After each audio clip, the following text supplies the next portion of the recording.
that looked almost like a tiny Guinness glass, but it was just espresso. Yeah. What is that? A port glass, maybe? Just some nice espresso. Dear God, you're putting more espresso in your body? Oh, the judge. Welcome to the show, everyone. Today we're going to be discussing. War is God. Today we're going to be discussing God and war. Through the lens of a book called Blood Meridian, which is written by, as Nolan would say, a fella named Cormac McCarthy. Old lump of coal.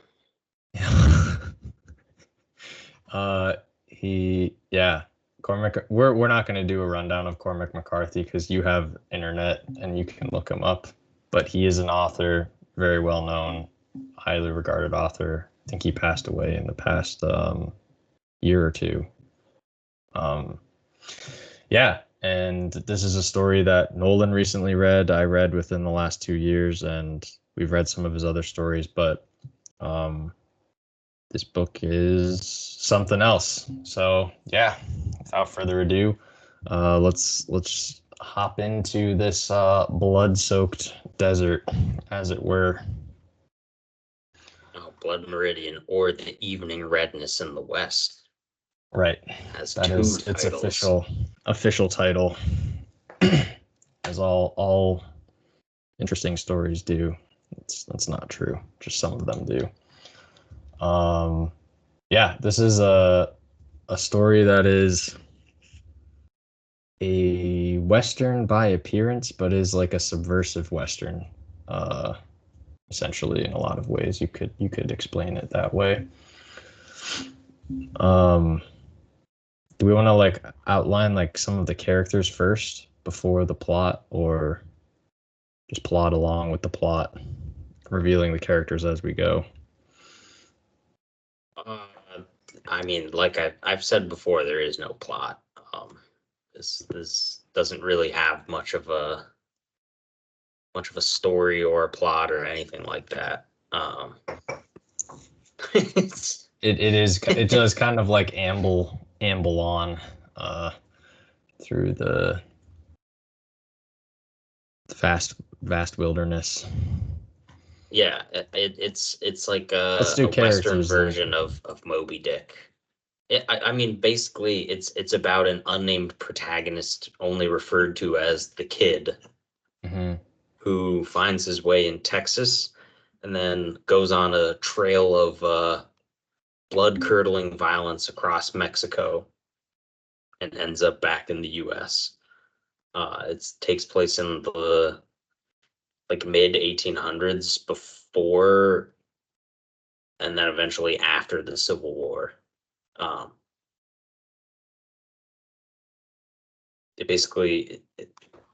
not really sure where to start with this, because it's sometimes described as a historical novel, because there are elements of it that are just true to history.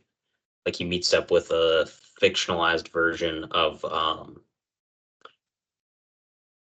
what's his name? John Glanton. Yeah, the Glanton gang. Because the Glanton gang were a real group of scalp hunters who did maraud their way across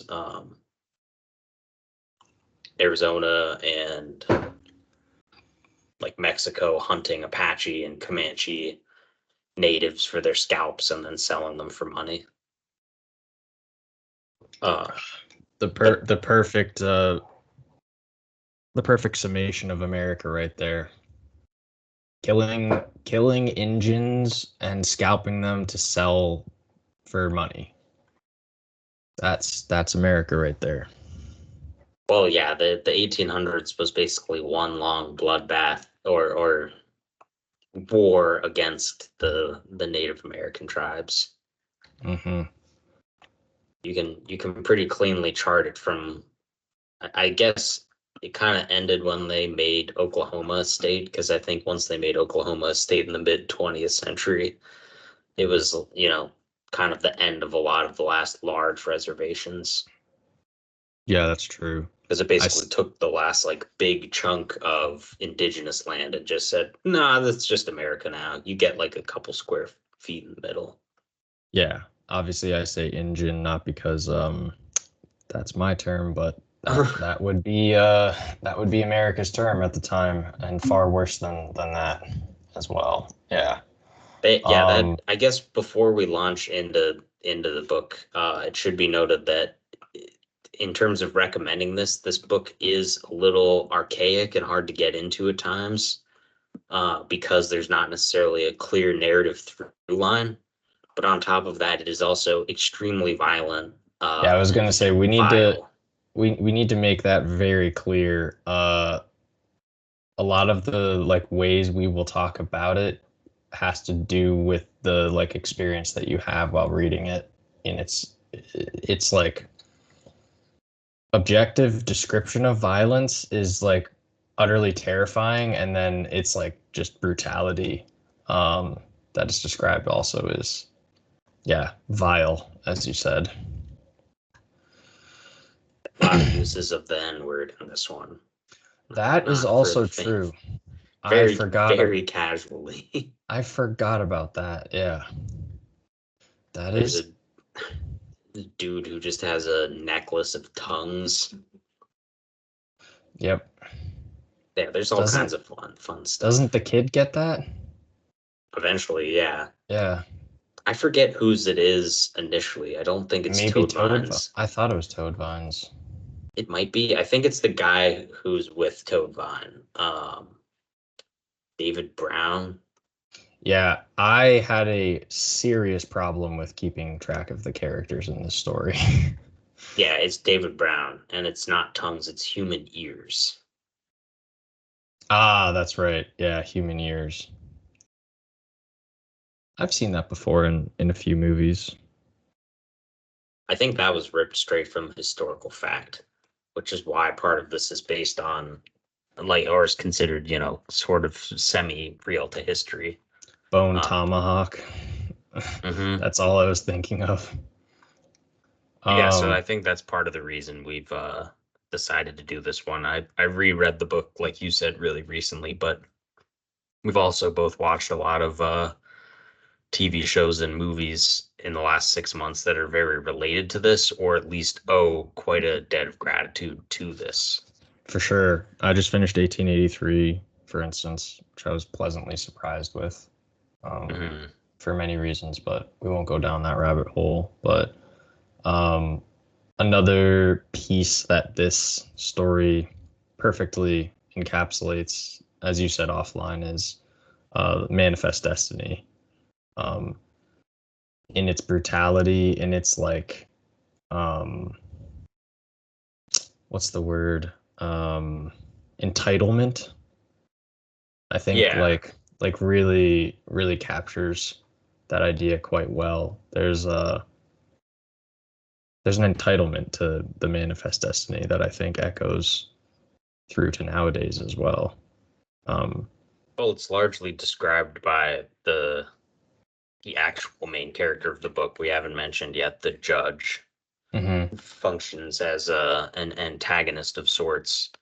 He's a very tall, completely white, hairless man who's described frequently as being massive and very strong, who has a very extensive vocabulary and large base of knowledge about everything. He keeps a book with him where he copies Po- down men's names and pictures and all manner of information. Polymath and polyglot. Yeah, exactly. He speaks all languages and he seems to know everything. He He also off page or off screen, grabs little kids and does bad things to them. he rapes and murders children and animals repeatedly throughout the book. Yeah. Yep. Once Yeah. again, this story is not for the faint of heart. Cannot stress that enough. Well, there's a casualness to the brutality that is a little hard to get over at first, but it Hmm. just keeps going over and over again. And so by like the I would guess the climax of the story, it's hard to call it that because the whole story is kind of like up to here and it just stays there. It Yeah, there's no zero in this book. It's all like 100 or a million. but it desensitizes you to it, and so like you become as bored as the characters do of their wanton violence, which is part of it. But to circle back to the manifest destiny thing, the judge character frequently talks about how, like, he kind of makes allusions to the philosophy of stuff like Ragnar Redbeard and like might makes right, and if you can do it, you may as well. But even more largely, just like to be man is to want destruction, and so you might as well just take what's yours. And so he's like both a physical and metaphorical embodiment of the idea of manifest destiny, which several of the characters also discuss. I mean, the term is used in the book. So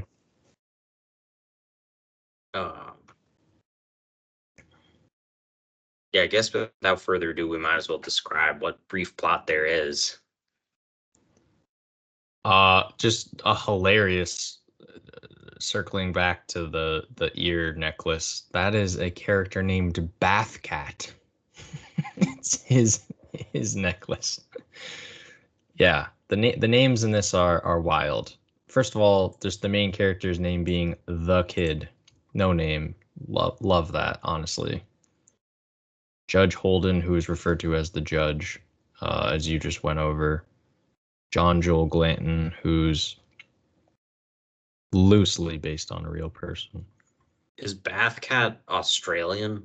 He's Welsh. Okay.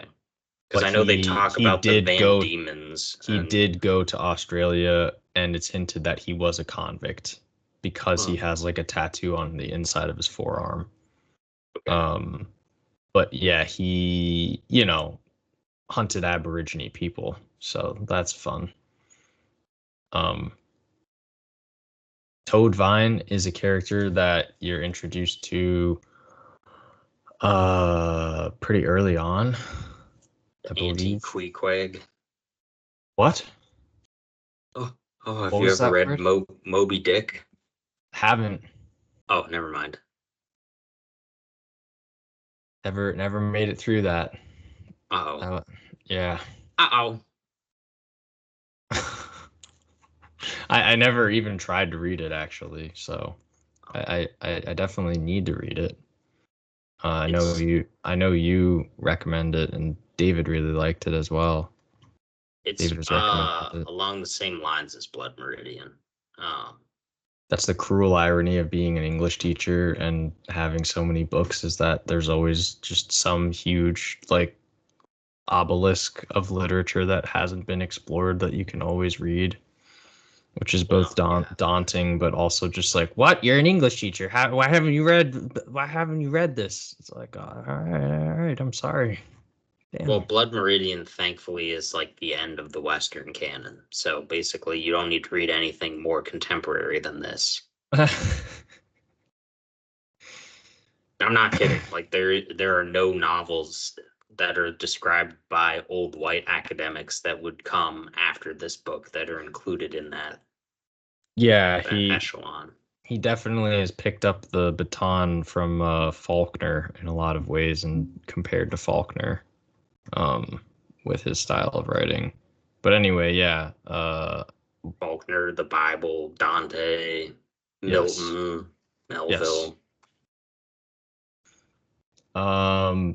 Yeah, so Toadvine, and then there's another character named Ben Tobin, who is the priest or the ex-priest. So you just have like a motley of characters who want to go rape, kill, scalp, and drink throughout the Western United States / Mexico. And two of the characters are the judge, three of the characters, the judge, the kid, and the ex-priest or the priest. Well, the judge has a name and the priest has a name too. Yeah, but that's how they're referred to primarily, is by those titles.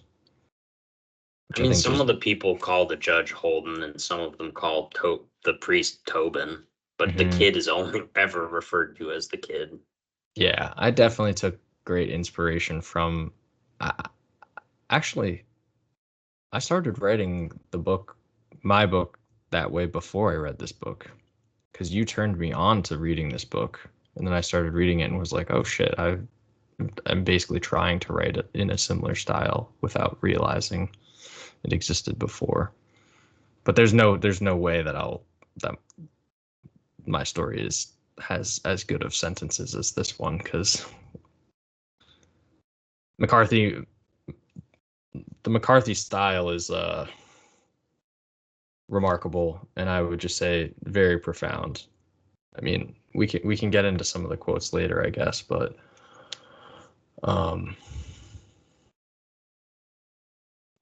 it's written partially in areas like verse. Partially, it's written in like it's written very lyrically. Sometimes it's written like scripture, like very archaic language, and then other times it's just like literal Texas, like Southern drawl speak, and it bounces between all of those. Sprinkle in like just throwaway lines of just like brutality and violence that you kind of sometimes have to fill in the gap of like, oh, they just cut off someone's head and threw it in a river. That's nice. And then sprinkle in some N-words. And then all of a sudden you're just like ethereally describing like chevrons over the plain and the different like dappled colors of grain in like a plain and mountains in the backdrop. So where do we want to go from here? Do we want to talk like big picture stuff, or some of the questions that we have, or I'll just describe the plot briefly, so it's at least semi-defined. We basically follow the kid from where he's born in Tennessee to Texas, and while he's in Texas, he is at like a religious revival by just some random priest, and the judge shows up and just like basically openly defrocks the priest, and the people there just instantly attack the guy. Like the judge just shows up and is like, yeah, this guy rapes goats, like he's a bad guy, and everyone just immediately believes him and attacks the priest. Even though then when the kid questions the judge how he knew that, the judge was like, I don't know, I never met that guy before in my life. Like he just showed up and was like, get him, and they did it. So we know that because of his ability to have a verbose vocabulary and appear to be a learned man, and that he's just like albino and purely white, people just listen to him. Yeah, I picture some really weird, grotesque version of what's his face in oh my god, I'm failing here. Where's Francis Ford Coppola's Vietnam story? Apocalypse Now. Kurtz. Yes, that's kind of who I imagine, but bigger. Yeah, I mean, there's definitely some similarities between this and some like Heart of Darkness. The similar story, you know, an epic journey that is just defined by its immense amount of violence and sort of meaninglessness within the violence. This is far better than Heart of Darkness, though, in my opinion. Well, Heart of Darkness is like a more straightforward thing, but yeah, it. Anyway, back on track to the Heart summary. of Darkness isn't trying to be like the anti-Bible. It's more a story. Like that's the best way I think I would describe Blood Meridian. Is it would basically be if there was a version of the Bible that was the anti-Bible, this would be several chapters in it. Yeah, without just being like believe in the devil, like devil believe in the Antichrist. That's your Christ, because that's not what the book is saying, obviously. Well, maybe it is. We'll get to that. Yeah. So the kid meets the judge, and then he moves on and meets a guy called Captain White. And this is another theme we'll talk about later: is the white versus black. Yes. But anyway, Captain White is a filibuster, which is just like a rogue general in the U.S. Army who decides to cross the Mexican border and just go and start fighting natives and fighting Mexicans just for fun because he doesn't want the Mexican-American War to be over. So they cross south with a bunch of like really ill-prepared, undertrained fake soldiers, and they're just like immediately wiped out by a group of Comanches in just a terrifying scene where like they can kind of see them coming and then they just get overrun and everyone except the kid and I think one other guy are just brutally killed. Is that the passage that I put in the document? Yeah. Yeah, I hesitate to read the passages because they are really long and I don't believe that they should be like heard through audio form. I believe they should just be read. But I don't know. As you said, that it is kind of like scripture. I would recommend people just read, like listen to the audiobook. People don't read anymore anyway, so.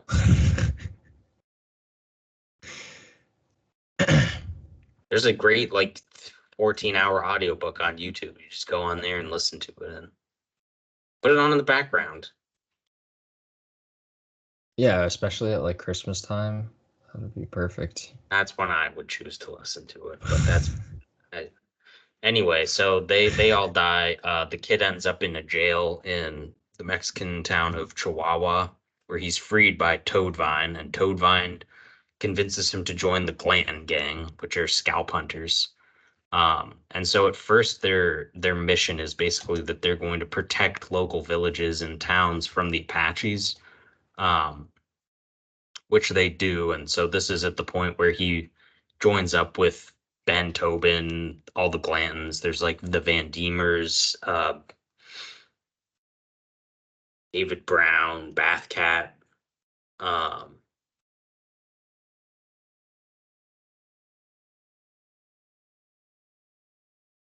Sorry, I was reading about how Captain White's head was pickled. Just a brutal. They basically then like as they're wandering, most of the rest of the book, because the whole book is like about 350 pages, and so this happens, I would say, at about 100 pages in. The next 150 or so pages of the book are dedicated to the journeys of the Glanton gang, which is basically they go town to town, raping and killing everybody. They kind of start off by just killing like Apaches and Comanches, but eventually, like after the first 3 or 4 instances where they come across people, they just start attacking the Mexican army. Like they put a few of the towns they go to just to the sword. Like they just kill everyone in it. And as they go along, there's a point in time where the kid is asking like how they met the judge, and everyone like when he asks each different character about the judge, they all say that they met him before they joined the gang, and he claimed to have known them despite the fact that they didn't ever meet him. But when they say they found him in the middle of the desert, like just somewhere it was impossible to be, just by himself waiting for them. And they were like stuck up on a mountain surrounded by Apaches, and the judge basically teaches them how to make explosives out of niter. Like he pisses on brimstone and turns it into an explosive, and so they just like create dynamite on a mountain, and he rains fire down on the Apaches. Yeah, I almost picture like Rip Van Winkle with the like wild like mountain men like spirit things that are like playing, that are like bowling and like blowing up things in the mountains like that. That's like this really wild and abstract scene of him up on the mountain, not even calling upon God, just calling upon himself to smite people, smoting the people below. It's crazy. The descriptions in this book, like, yeah, they're pretty unparalleled, I would say. And that part in particular is really wild. That's on like page 115. I don't know if you have a copy of the book up. where they're talking about being up on the mountain with him, and he like basically all of the Glanton gang is just pissing on these brimstone rocks and screaming, and then they just raise hell on the Apache. But anyway, like that's the first moment where it really becomes clear that the judge is more than just some guy. Like he's very clearly like some either metaphorical force or supernatural force. Uh, Eventually, the gang ends up back in U.S. territory, and they kind of go to war with the Yumas, which is another group of like natives to Arizona, and they piss them off too much, and they just kill pretty much everyone in the gang. In another really crazy chapter, the kid Toadvine and Tobin escape. Uh, the kid ends up with Tobin like hunting the judge out in the desert, and Tobin Yeah. keeps pleading with him like, "You gotta kill this guy. This guy's pure evil." And the kid fails to do so. Um, the kid ends up back in jail, and the judge comes to see him and basically talks the people into letting the kid go by claiming that it was the kid who got the Glanton gang killed, which ends up being a good thing since they were just like, bastardly criminals. Um, the kid ends up finding Toadvine and David Brown hanged elsewhere for their crimes since they're all just war criminals. And then there's a flash forward, and the kid becomes the man and ends up in Texas. Um, in fact, he ends up at a fort that the judge referenced at the very beginning of the novel. And he meets the judge again, and they have one last conversation. A lot of the novel's punctuated by these like monologues by the judge where he talks about the way of man. They're almost sermons, which the book even describes them as. Uh, but basically, the judge makes an argument about like all of life is just violence, and the kid's like, nah, violence is just for animals. Men can be more than that. And then the judge just brutally murders him off screen and then does a little dance. Yeah, that's how it ends. Yeah, and then there's a short epilogue about It is worth noting. auguring. It is worth yeah. It is worth noting that the description of the man who was the kid being like consumed slash killed by the judge is very odd and very like not descriptive. Like it leaves a lot open to interpretation.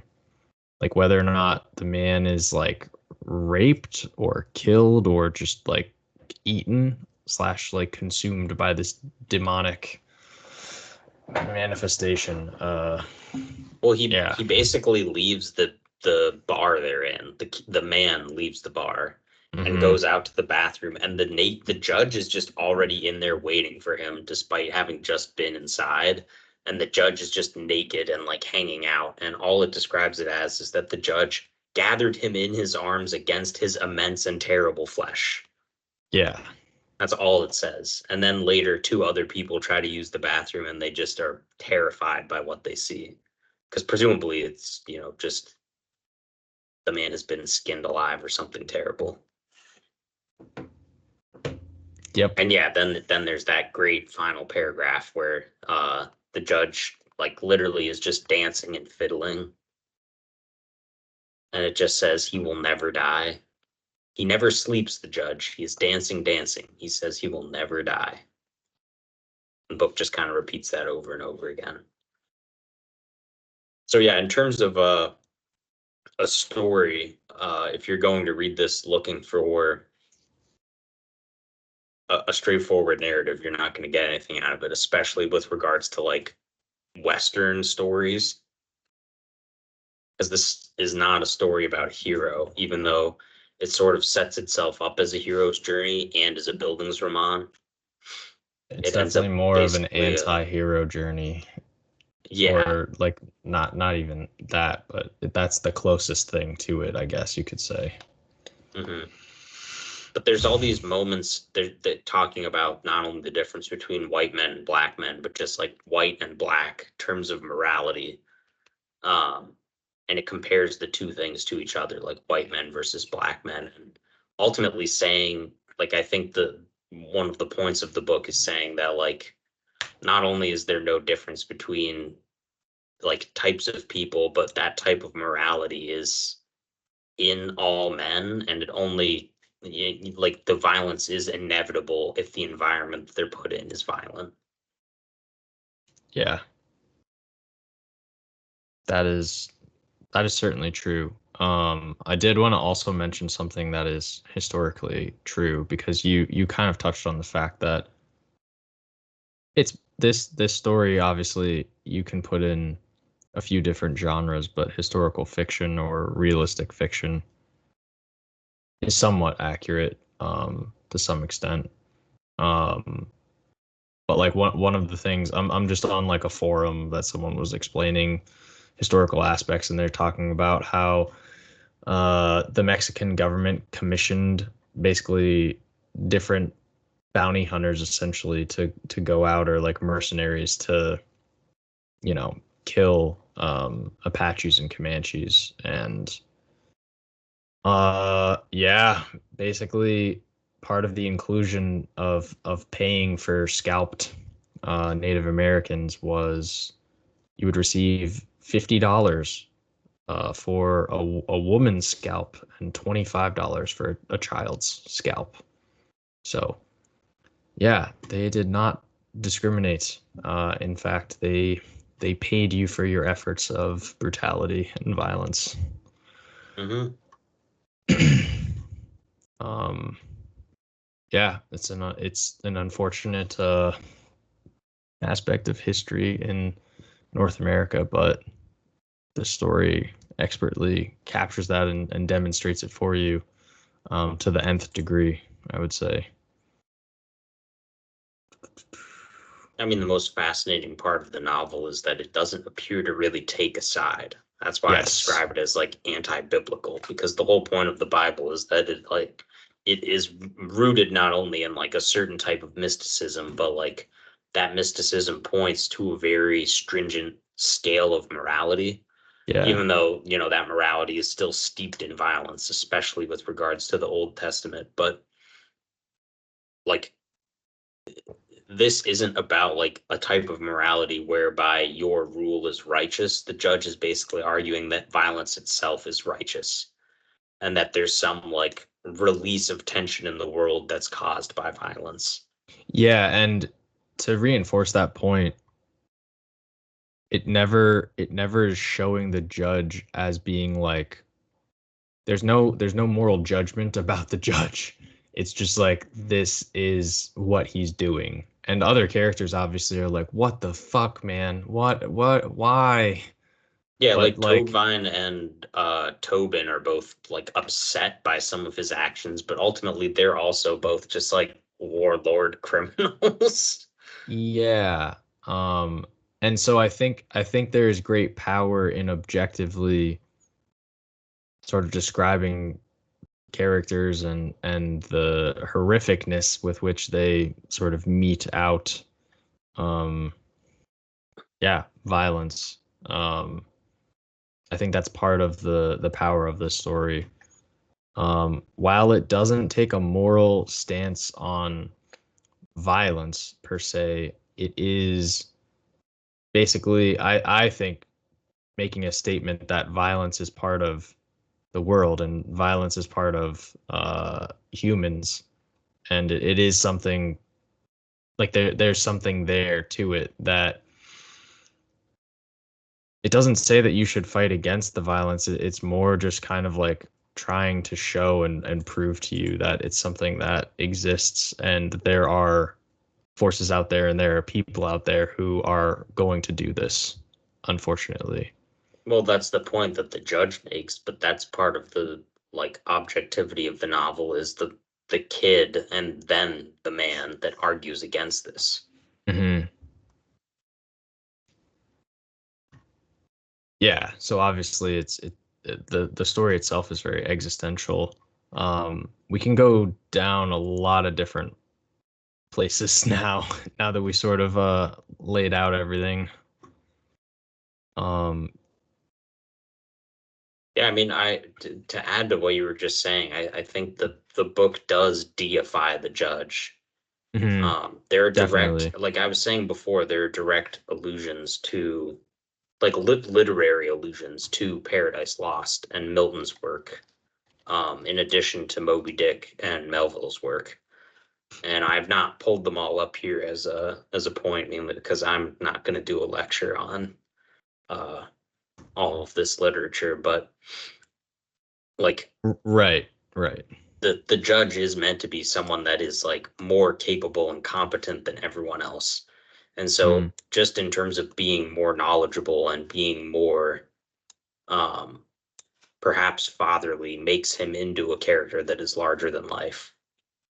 The same way that the devil is like that in Paradise Lost. Like you almost like in Paradise Lost, you're meant to definitely empathize with, if not outright root for the devil, the same way that you sort of root for the judge throughout this book, mainly because he is described as sort of like he may be pure evil and obviously it's reprehensible the things that he's doing, but he's described as being more of man, or what we would think of as more familiar than, you know, some of the natives, which are just described as like horrific barbarians, or even the Mexicans or even the American army men, since pretty much all of them are completely incompetent. Yeah. I guess a question to ask is, what statements do you think the novel is making about violence? What statements do you think the novel is making about religion as well? I mean, we can use quotes to as pieces of evidence, because the quotes we have in this document like pretty much answer that pretty simply, I would say. I mean, violence is used in several ways in the book. I mean, one is the violence is shocking at first and becomes deadening as it goes on, but it's also comparing the form of enjoyment that these characters get from drinking and whoring to violence, and basically saying that it's all the same type of entitled thinking. Like, I'm entitled to be able to get drunk the same way I'm entitled to land or ownership over people. Mm-hmm. And that's all wrapped together, where like violence is basically just the force by which you can obtain it, and that the violence gives you the justification. The fact that the judge basically is a prophet for violence, the way that we would describe the devil as maybe being like that, is just like a like the same way that a prophet in the Bible would be saying, you know, return to God and righteousness, for that is the path. Yeah, that's a good parallel. I think it's really easy. It's an easy like theme to see in lots of other books, that violence breeds violence, but I think this is taking it to a different extent, where it's saying, to go along with what you said, violence is the means to get your, like, to fulfill your desire. And why should you fulfill your desire? Because you can. And like, why wouldn't you want to fulfill your desire? And the desire of these men is obviously, killing and whoring and drinking.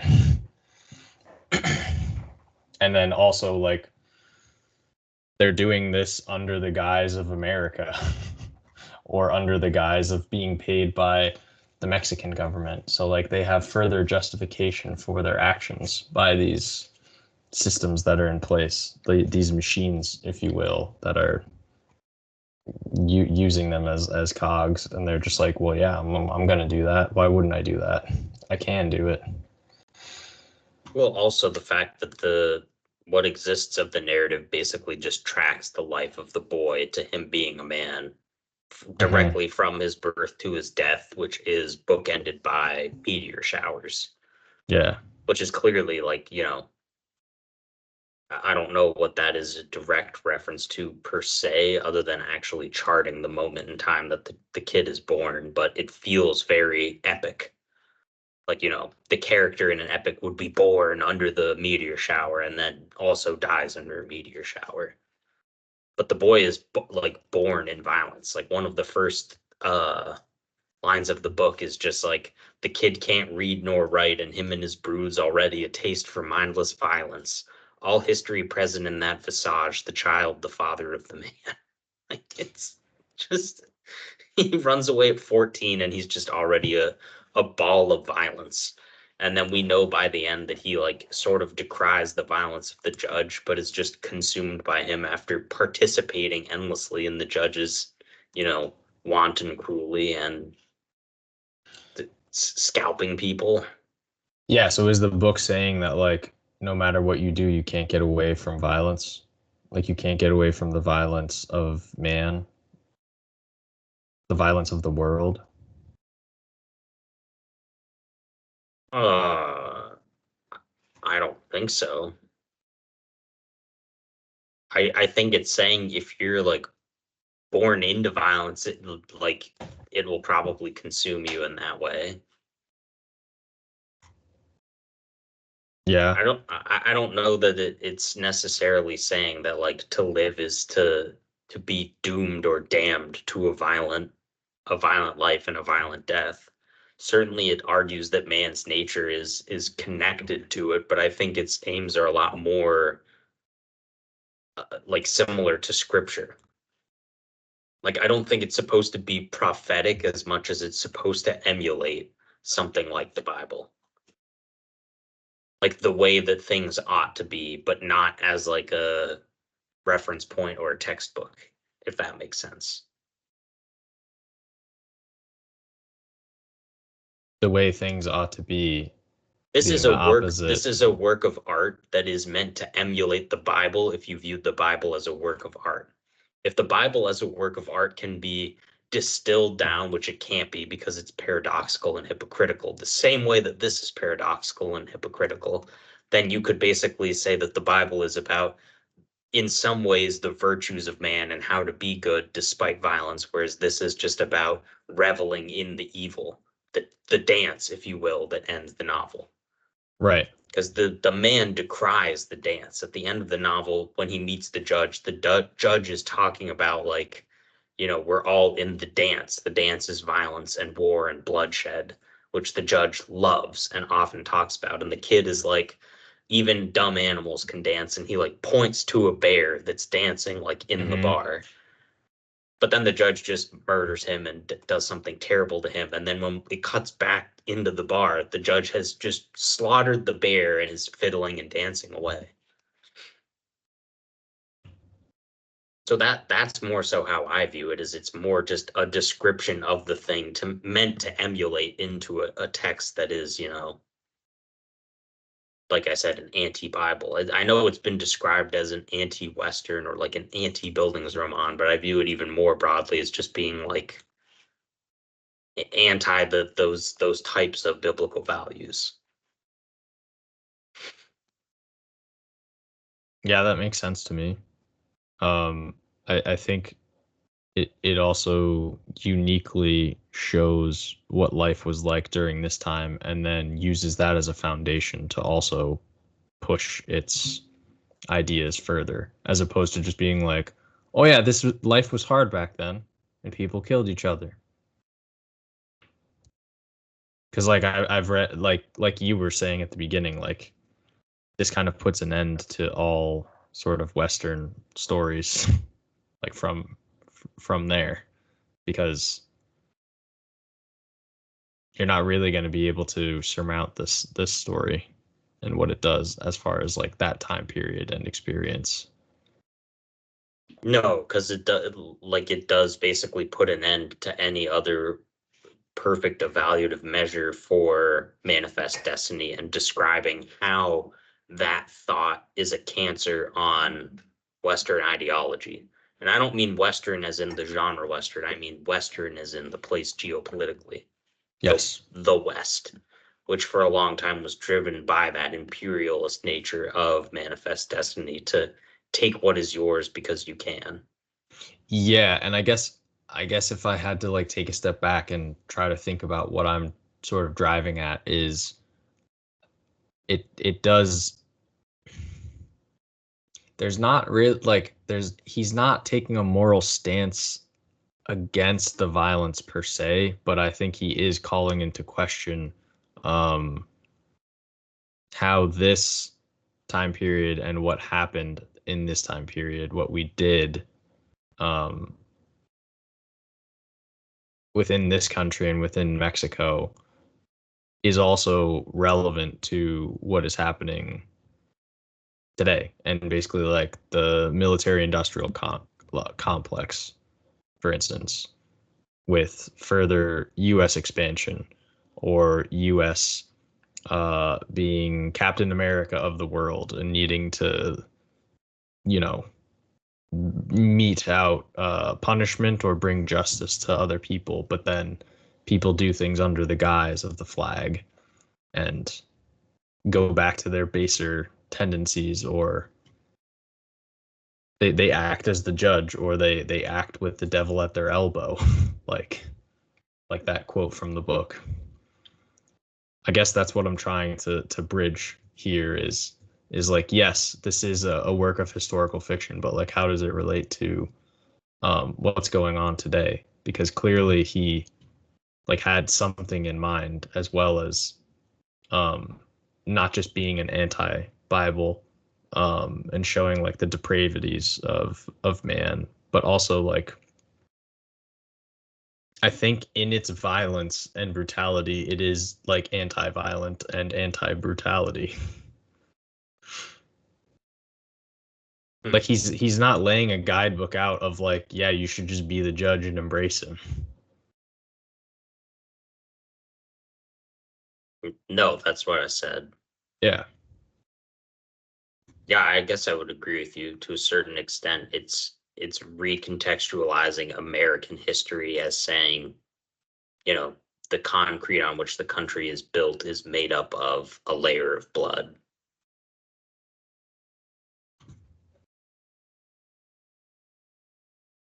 Yeah, that makes sense. But yeah, I guess I just disagree with you. I don't find that this novel really takes a moral stand. I think the like the work as a whole, in its brutality and in its extreme violence, I don't know. It that may just be like my own personal biases and opinion bleeding into it, but like, I don't know. I guess I'm trying to like grapple with why would you go to that extreme like length if you didn't have some type of statement to make about violence.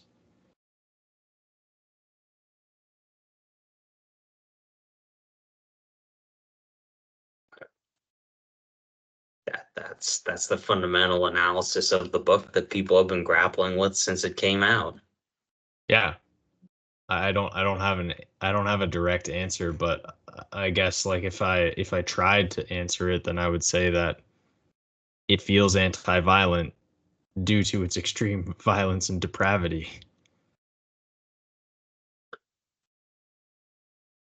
Like I don't think he personally is a violent person, nor do I think that he like is a child rapist. No, I don't think, like, what you're arguing is that by describing something so horrible that the reader is meant to be disgusted by it, even if it's overused. I'm arguing he's simply describing it as a use of historical fact rather than to drive towards a specific moral point. Yeah. Yep. It's hard to nail down where that line is. Um, I mean, I think that's just a great point in and of itself about the story, is that it asks a lot of questions, but doesn't really have that moral standpoint. You're you're able to make those connections with potential moral statements, but it doesn't really ever offer up a viewpoint on morality. It kind of leaves that to yourself, I guess, in a lot of ways, just like the experience with the kid who turns into the man, which who is kind then of consumed by, this embodiment of the devil or manifest destiny or violence or war, or whatever you want to describe the judge as being. yeah, in an outhouse of a bar. Mm-hmm. So I guess I lost my train of thought. I forgot what I was gonna say, just because we keep going back to him being consumed by the judge. Shit. What was I gonna say? Oh, I remember. The form in and of itself, like, is showing things very objectively, but it also, in a meta sense, takes you along, as you mentioned, takes you into the kid's experience and into the other characters' experiences of how rough the land is and how rough they are, and the violence that continues to happen in every chapter, multiple points in time. You get desensitized to it, but you also are like complicit in the violence because you are like with them, with the kid, and he is somewhat complicit, but also feels like, yo, what the hell, at times as well. So it's like asking this question of like, should you be disgusted by this? Like, what should you do with all this violence, basically, is kind of a question that I feel like this book is asking. Like, what are you supposed to do with all of this? Which is obviously, like, the book is very existential in that regard of like, what are you supposed to do with all this shit? Are you seeing this shit? Yeah, and I mean that is, I guess you could say that's one of McCarthy's larger points. I mean, all of his works are this violent, but they never really ask that question. They just kind of describe his worlds as being that way. Like the same way that our world is still marked by death, destruction, and war. Yeah, I just don't know if he has an answer to that question, I guess. What do you mean? What are you supposed to do with all this violence? What happened to the kid?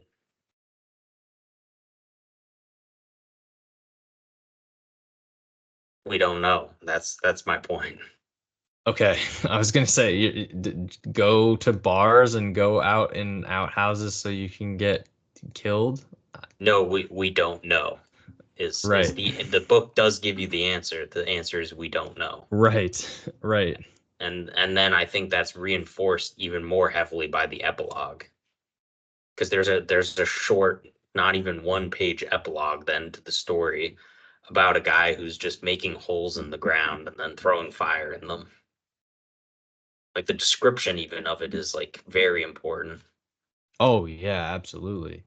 Of auguring, you're Yeah. talking about? Yeah, He yeah. uses an Just implement with 2 handles and he chucks it into the hole and he enkindles the stone in the hole with his steel hole by hole, striking the fire out of the rock which God has put there. On the plain behind him are the wanderers in search of bones, and those who do not search, and they are more haltingly in the lifelike mechanisms whose movements are monitored with escapement and palate, so that they might appear restrained by a prudence or reflectiveness which has no inner reality, and they cross in their progress one by one the track the holes that runs in the rim of the visible ground. And then it goes on and on. And it yeah. just This ends with reminds them me. saying, then they all move on again. He This strikes reminds me fire of in the a. hole and draws out his steel. Like it's a very good description of that idea. Yeah, I just see that as like a different idea using similar methods to allegory of the cave. In a lot of ways, like that whole description is just an allegory, obviously, of just like raping the earth, building shit, like playing the game of life, committing like violence, like tearing into things and needing to fill those holes, of just building things and burning things. Wanderers in search of bones. and those who are not are haltingly in the light like mechanisms. They're moving like machines. There's a great quote. Yeah. I don't know if we have it written down here. There's a great quote where the judge talks about man makes machines that make machines. Yes, I have that quote in there. Where is that? Just Control F, but Machine. You can find meanness in the least of creatures, but when God made man, the devil was at his elbow, a creature that can do anything. Make a machine, and a machine to make the machine.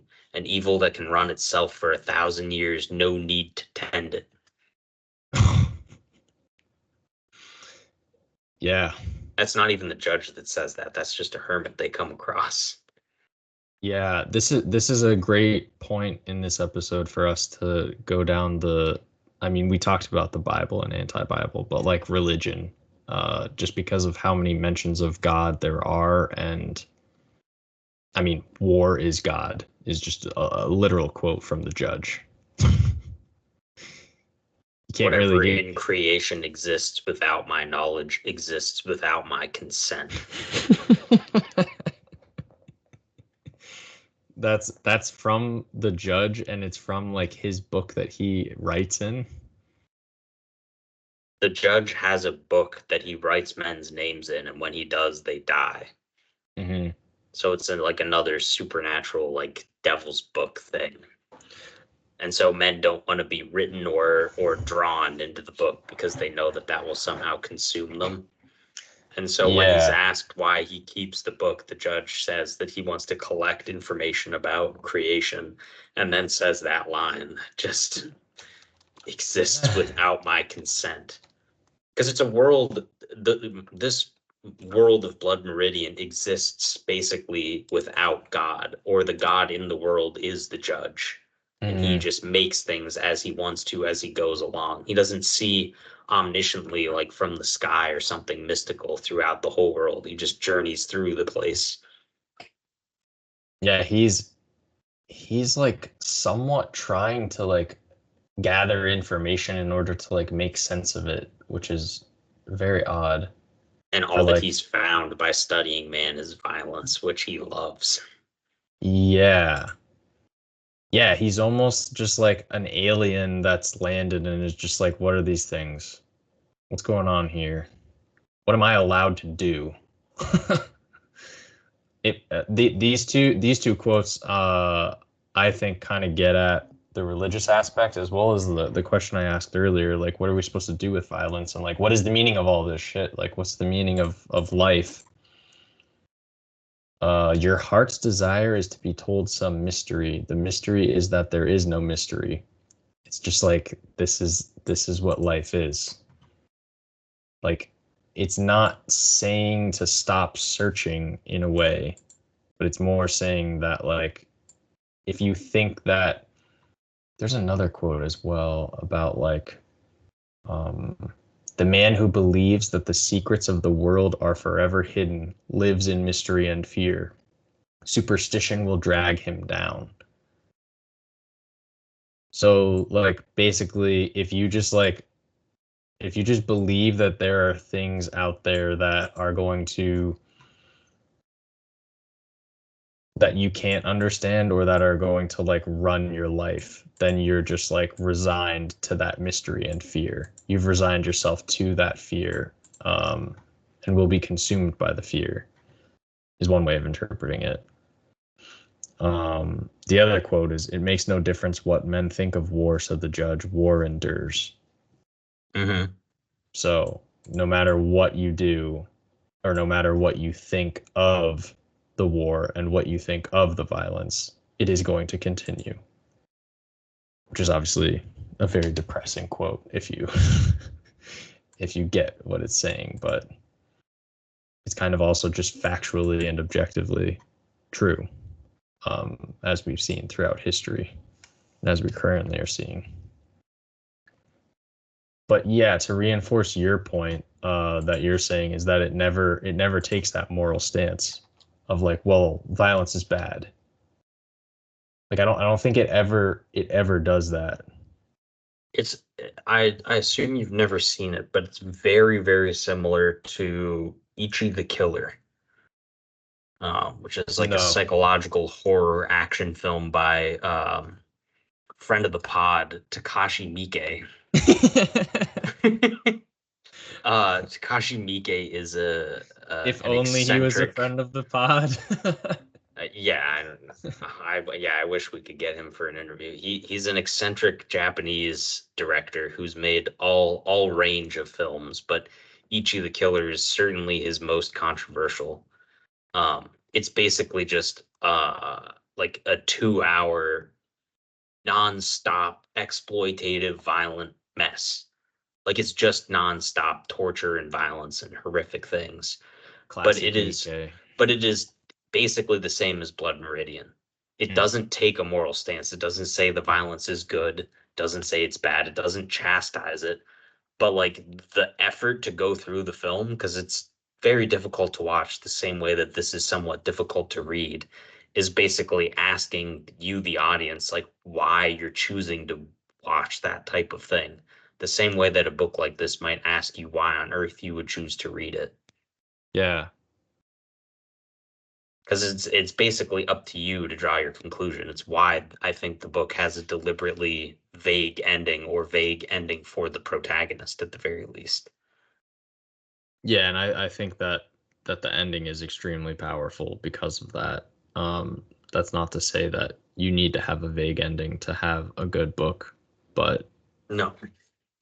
in in order to like leave it more up to your own interpretation, it supplies it supplies enough parallels to the Bible as well as to those other texts that you mentioned, Paradise Lost and Moby Dick, um, as well as reality. Like it applies all of those parallels so strongly in the face and also like alongside the judge that um yeah, not to be punny, but it leaves it up for you to judge, um, given all the information and the experience that you have. So, like, I guess to sort of try to answer your question, because I don't think we really can answer that question. Why would you consume this book, or why would you watch Takashi Miike movie aside from like wanting to consume that for memory or something? Um, I would argue that it allows you to accept violence for what it is and not, how do I put this without sounding like psychopathic or sociopathic? Because it does, you could say it would desensitize you in a way, but it more like allows you to come to terms with the fact that violence is always going to be present. And it's up to you to try to figure out what you're going to do about that. Yeah, I would argue that Blood Meridian is a meditation on violence and the cycles of violence present throughout human history, and what your response to will be functionally. Yeah. Yeah. And Yeah. I think it especially, like, what makes this just such a great novel and one of my favorite novels is the way in which it basically breaks down like all the myths of the West, and Mm. saying that there is no glory in the West, and that all Western stories, like Western genre, like any of those stories about like mythical heroic gunslingers, are just nonsensical. Yeah. Like this just puts them all to bed. That, I think that's kind of what you were saying before, where it's like the last one.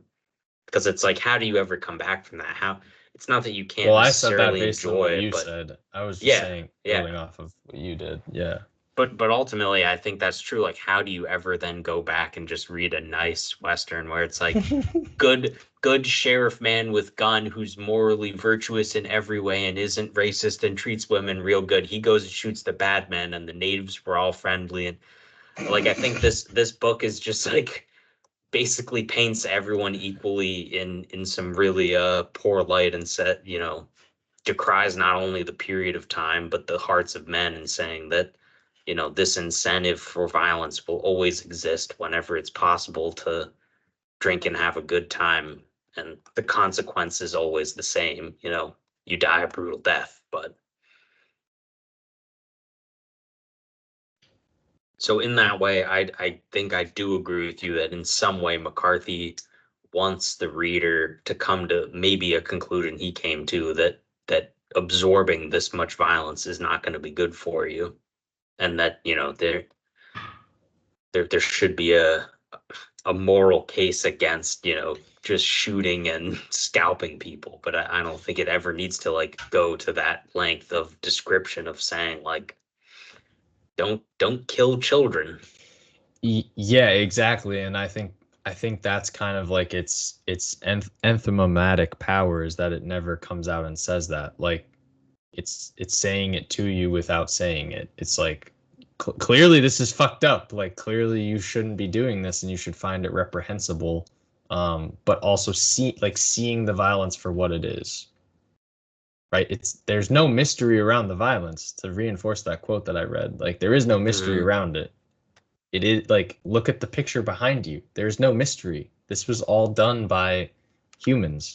Humans did all of this. This isn't an act of God. This isn't an act of nature. This is an act of human beings doing that. And that's what the whole book is about.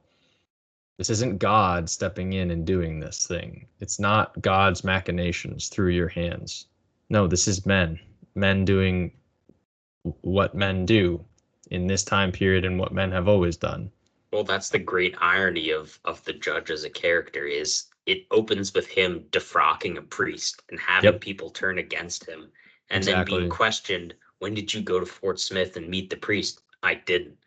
Just immediately setting up that this guy is a liar who uses his forked tongue to achieve whatever end he wants in a given moment. Meaning that all of his sermons and depictions of, you know, war is God and all of these meaning, all this shit is useless. He's just saying it to the Glanton gang because he loves the violence. He revels in it. The same way that just the quotes are just so bananas, and there's not that many words to them either. War is the ultimate game because war is at last a force of the unity of existence. Yeah. Men of God and men of war have strange affinities. Mm-hmm. What was the other one? That men are born for games, nothing else. That's easily one of my favorite ones because like all I picture is just like myself or like you or like any guy. Could be like one of my students just clicking through keys, like gaming on League of Legends or something. Just like, gotta get the dopamine, gotta play the game, we gotta play the game, gotta go. Meanwhile, jump a 14-year-old into the Blood Meridian in the 1800s, and boom, here you go. There's no League of Legends then. There's just war-torn, war-strewn fields of blood. Just good old-fashioned fun. Good old-fashioned killing. Yeah, I mean, that I don't think we read this quote either, but when the lamb is lost in the mountain, he said, "They is cry. Sometime come the mother, sometime the wolf." Just like, yeah, when you are helpless and when you cry out, or when a child cries out, or someone needs help, sometimes they'll get help, sometimes they'll be crushed or eaten. But yeah, like that just goes back to, like, I don't want to run circles around with this book, but it just comes back to the main thing that like violence is what it is, which is dumb to say, but like to read this book and be like horrified by it, like, oh my God, I can't believe it. Like it's the same thing as like reading a headline on the news, like 100 children killed in the Gaza Strip. Oh my God, I can't believe it happened. Why are they doing, like, you should be horrified by that, but also like, what's the use in you going, I can't believe it. Why did that happen? There, like, I don't know. I just think I think we have answers as to why it's happening, like why people are committing violence and why it happens. I just don't find it very useful to just throw your hands up at the sky and just wonder like what is all of this senseless violence? Where is it coming from? I think this story kind of makes it clear where it's coming from. It comes from systems, it comes from humans that are working within those systems and that are either doing them for profit, something that they believe in, or in order to fulfill some strange desire that they have.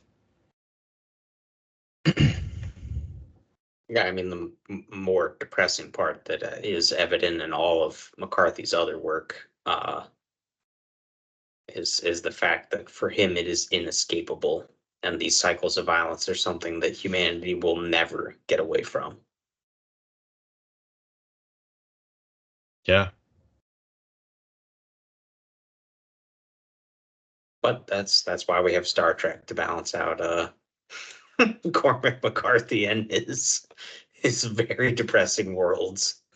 Yeah, like it's such a he's such a unique writer because he does kind of like strike that balance of like, you know, let me take you into my mind and see this fucked up world for what it is.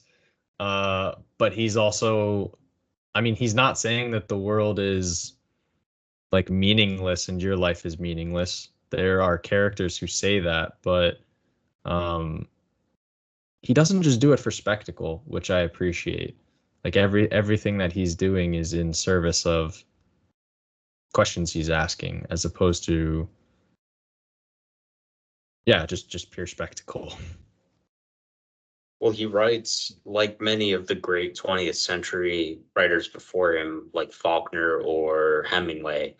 He writes in a very similar literary style with some of the ruthlessness of Hemingway and some of the like literary power of Faulkner, but he removes all of the like romantic positivity at the end of some of Faulkner's novels or the romanticization of like Faulkner's great men. Like he just cuts those elements out, drives towards something much more direct, which I think is what makes Blood Meridian and certainly some of his other novels like The Road, um, or All the Pretty Horses, which is definitely more along the lines of Faulkner. I Effective. desperately need to read that book. All the Pretty Horses as well as The Road, both of them. The Road was made with Aragorn, right? That movie? Mm-hmm. Okay. Just making sure. Um, do you have anything else that you feel like we missed? No, I think we've covered this pretty well. The last thing I wanted to talk about was The movie potential? yeah, because in terms of this being obviously when it came out and for several decades it was just like a hated book. Like for the most part it was just like, yeah, this is exploitative, this book is dumb and intentionally elusive, so it's not really worth much analysis. And only in the last, I think, 15 years has it become more of a classic. I can only hope the same will be said for my book. Genuinely hated upon its release. Spectacle. What was the word used? Exploitative. Yeah. Mhm. I'm sure some people will walk away thinking that, or they'll read like a few chapters and like, wow, this is trash. I can't believe someone would ever think of this. Oh, well, yeah, I mean, somebody will always hate everything. The goal is that somebody actually likes something. But I am not saying that I am as good of a writer as him. I'm more saying that fills me with hope that if a story such as this uh, has like that much hate on it, and then people hold in high regard, that there's hope. I do know, I mean, this is just what something McCarthy said in interviews, but like in terms of writing this book, um, some people talk about this book as if it was written like over years with tons of historical detail. Like McCarthy said it was written in like one sitting. Like his exact quote was, including the astonishing legion of horrible passages. just in terms of, describing his writing style and why it has that feeling like a Hemingway book, where he definitely just drank a fuckload of whiskey and then just started just writing terrible things people were doing.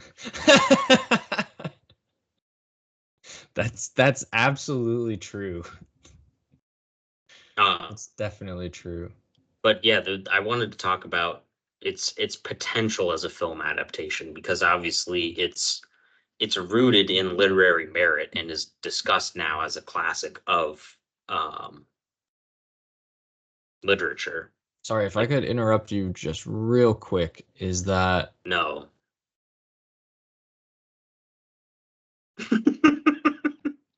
The writing of it, just he started cut to black. The last episode we ever do, which is bum bum bum. Sorry, what were you he started Blood Meridian in the 1970s, and then he like took a hiatus out of frustration for like 6 months. So it took a significant amount of time to write, but huge portions of it were written in one go, basically, is what it seems. Yeah, that was all the more that I wanted to say. Go on with your information. Yeah, I think for years he had an idea of what he wanted to write and just couldn't get it to work. And then probably he just got drunk and wrote it in a couple days. Yeah. Holy shit. There's a description here of the judge, which is literally just cited from him, a quote from him. McCarthy's judge was added to his manuscript in the late 1970s, a, quote, grotesque patchwork of upriver Kurtz and Milton Satan in Chamberlain's account. Yeah. There we go. That's so funny. Interesting. I don't even think I read that, but it just feels so obvious that that's where the references are pulled from. David Foster Wallace named it one of the 5 most underappreciated American novels since 1960, and probably the most horrifying book of the 20th century. Sorry, the movie. Well, in describing this as being of literature and, of import towards novels, there's something about adaptations from the written form to the visual form that things are always lost, especially meaning, because it's really hard to get a lot of the deeper meaning of, which we barely talked about, the racial element of Manifest Destiny and whiteness versus darkness, because like all of the evil characters are white. Like the judge is pure white. A lot of the Glan gang are just like white men, and they talk about white things, white teeth, and this element of like racial purity and white supremacy that they basically all strive for. But it's all used through language, and so that's visually something really difficult to get across in a film, and that's just one of many examples of themes and ideas that would be lost when making this into a film, despite the fact that there are numerous scenes that feel like you could just shoot as a movie and it would immediately be a classic. Like there are elements of this that feel like made for the big screen. The main reason this hasn't been made into a movie already is because it's so violent. Like they've tried to make it, but they just don't know how to make it because it's so brutal that Get Bone Tomahawk director. Well, the thing about Bone Tomahawk is there's only like 5 to 10 minutes of violence in that movie. Where's Peckinpah? Dead. Drank himself to death. Oops. Yeah, that's the... McCarthy did do an interview once about making this into a movie because people kept calling this unfilmable, and he was like, it's not unfilmable, you just need big balls.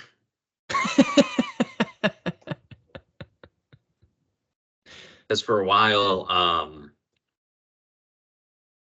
Ridley Scott wanted to direct it, which would just be a bad movie, by the way, because Ridley Scott definitely just doesn't understand what it is about this novel that... Like, I think he would make it into a great spectacle, but all of the interesting little tidbits of meaning would be lost in his effort to, make a big cinema. James Franco owned the rights to the book for a long time. What the fuck? He bought the rights to make it into a film. He owned it for like What? 10 years, and it fell through because he was too busy making weird pervert movies that got him in trouble. Is he canceled? Separate question. That's what I was talking about. He had a production company where he was shooting art films and art Yeah. in quotations, and he allegedly was mistreating the actresses while making these pervert art films. That was the thing. So he was mistreatment. What a fun word to describe assault or rape. It was very unclear. So it's mistreatment is accurate, whereas any other word, like the ones you said, are libelous. No. I wasn't saying you said a wrong word, and I wasn't saying that he did those things. More just calling into question the words and their meaning. So anyway, yeah, I think he got in trouble, but it's unclear how permanent the trouble is. I'm sure he'll be back. Kevin Spacey's coming back. Just get all these dangerous men back in the room. Put them in the camera. But yeah, I just can't imagine James Franco directing a Blood Meridian movie. Oh my god. It would just be really Seth Rogen is the judge with a bald cap. Just make it into a comedy. Violence is a farce is the tagline. All right. Did you have anything more? Produces Blood Meridian. Did you have any other commentary about the movie, the potential movie? I think they're making one. I think they've moved forward with production on one. Shit. That's exciting. So after years of it languishing in development hell, I think they finally moved forward with it. But it's unclear because they've done this repeatedly. Right. I think the last one, I think the problem has been like who owns the film rights. And I think currently New Regency owns the film rights, and they have John Hillcoat slated to direct it.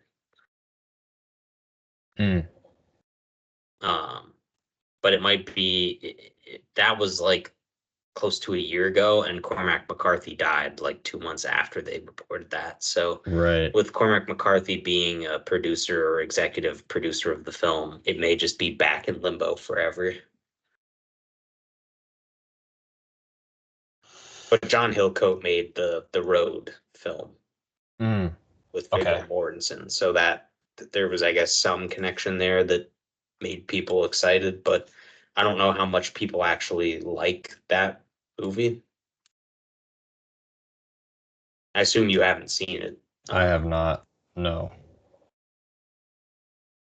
Right. So yeah, I don't know. I don't really know what people view that movie as, or if what the excitement level would be for a Blood Meridian movie, but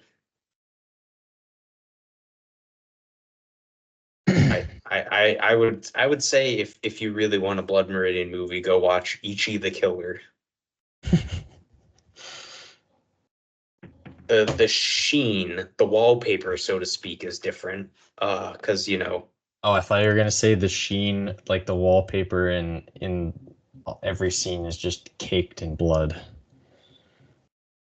That's true. I more so mean the genre, instead of being a Western in the mid 1800s, the 19th century Western, it's late 20th century Japan with the Yakuza. But fundamentally, the stuff is all the same. If you really need to get gore and viscera all over, but you want the messaging to be there, Ichi the Killer will quench your thirst for blood and then make you sick of it. Hopefully this is the opening to a foray into Takashi Miike, and a friend of the pod. He will eventually arrive, and we get to talk with him. He just beats us up. This is a good stopping point. I also desperately have to take a piss, so time to go. I will not be making niter, though. No. All right, everyone. Adios. Ta-ta, Turbo Man.